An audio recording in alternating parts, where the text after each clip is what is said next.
Before you drop tens of thousands of dollars on a solar system for your home, stop. Because in some cases, you may regret installing solar on your home. Hey everyone, I'm Simona Fino, and I'm a realtor here in beautiful Southern Oregon. Now, I have handled a lot of real estate transactions, and more than once, solar panels have complicated a sale, and even once it killed the deal, which was super frustrating both for the buyer and the seller. Now, at the end of this video, I'm also going to share my personal story about installing solar on my home. All right, real quick, will you do me a favor and hit the like button and subscribe to my channel? It really helps me out. Thank you so much. All right, let's start this off with the story of the transaction that blew up and did not go through. So I wrote an offer for a lovely couple. It was a beautiful home on a large lot with almost brand new solar panels. I think they were about a year old. The sellers installed those thinking they'd be there a while, but life had other plans and they really needed to sell. Now, my buyers were totally down with the solar system and excited about that part. Their lender approved them for the additional amount it would cost them to take over the solar loan. But in this case, the system was not owned, right? So they've got to take over that loan. Now, as we got closer to closing, it became clear it wasn't such an easy process for my buyer to take over the loan. It turns out that the seller needed to come up with $15,000 cash to pay off tax credits before closing and before the buyer could even apply for the loan. So even though the buyers qualified with their lender to take over the loan, they still needed to qualify for the loan with the solar lender. Now, in the end, we had to terminate the transaction and start over. Now, the buyers not only lost weeks trying to save the deal, but they also lost all the money they spent on inspections. And then the poor seller had to start all over. And that's when I realized solar can really help your home value or it can really hurt it. It really depends on how it's done. All right, so let's talk about some things that you may or may not know about before you get to installing solar. All right, the good stuff first, which is what most people know, right? Solar panels mean clean energy, renewable energy. You're reducing your carbon footprint, you're relying less on fossil fuels, and for people who value sustainability, that is a big plus. And then there's also the financial side. So the average electric bill in Medford sits around $120 a month. Now, rates have gone up 30% since 2020, and that's from about 10 cents to 14 cents per kilowatt hour. So solar gives you a chance to protect yourself from future rate hikes, and we can all probably agree that electricity rates are only going up. They're probably not going to be getting cheaper. And you don't want to forget about incentives because there are federal solar tax credits and Oregon rebates, and all of this can offset thousands of dollars of the installation cost. But a lot of those credits are set to exchange or expire after 2025, so you definitely want to research that before you make any assumptions on the credits. All right, now the flip side, and this is where sometimes homeowners can get a little blindsided. So first of all, installing solar isn't cheap. A full system can run anywhere from $10,000 to $50,000 depending on how big your home is and how many panels you're having installed. And that's before batteries, which are another major cost if you actually want to go fully off grid and not be tied into the grid. All right, and then there's your roof. Solar panels can add weight and pressure, and if they're installed incorrectly, leaks or damage can show up later. So even when everything is perfect, other thing to keep in mind is that your roof is going to need replacing at some point. So those panels are going to have to come off.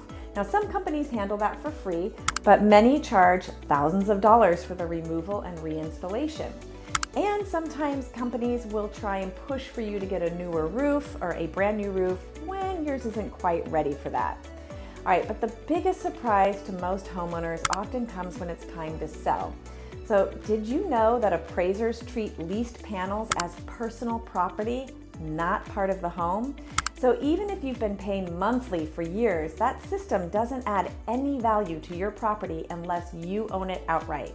Now, if you do own the panels, yes, you're going to see a small boost in value. And that depends on how new the system is and how much efficiency remains. So if you've got a 20-year-old system, probably not going to add a whole lot. Either way, you're not going to get 100% of the value. Now, where you might also see some value is more buyer interest in a home that has a newer system that is fully paid for. And then an appraiser is likely to add some more significant value. Now, how much? Well, I talked with a local appraiser who said they're just going to simply look at sold properties that are comparables and that have solar systems installed, and then they'll adjust for the age of the system.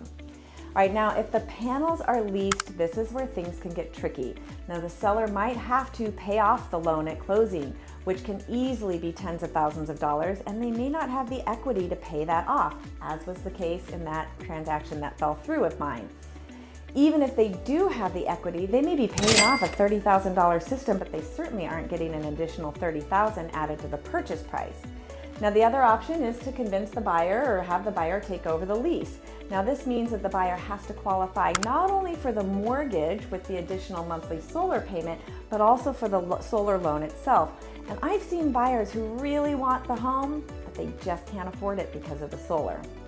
Another thing to keep in mind, which I kind of mentioned a little bit, is that lifespan, right? Panels, 20-25 years before they start losing efficiency. So once that starts happening, you got to take that into consideration. So is solar worth it? Well, it really depends on your goals.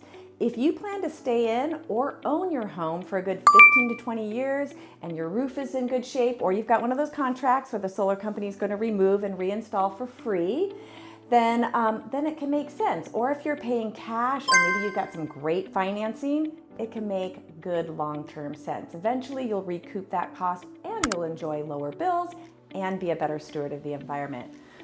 But if you're thinking of moving in the next 5 years or so, the math starts to get a little shaky. You might not get your money back, and you could face resale challenges if the panels are leased and if you are unable to pay those off with the equity. So solar can absolutely be a smart move, but only when it fits your situation and your timeline and your financial plan.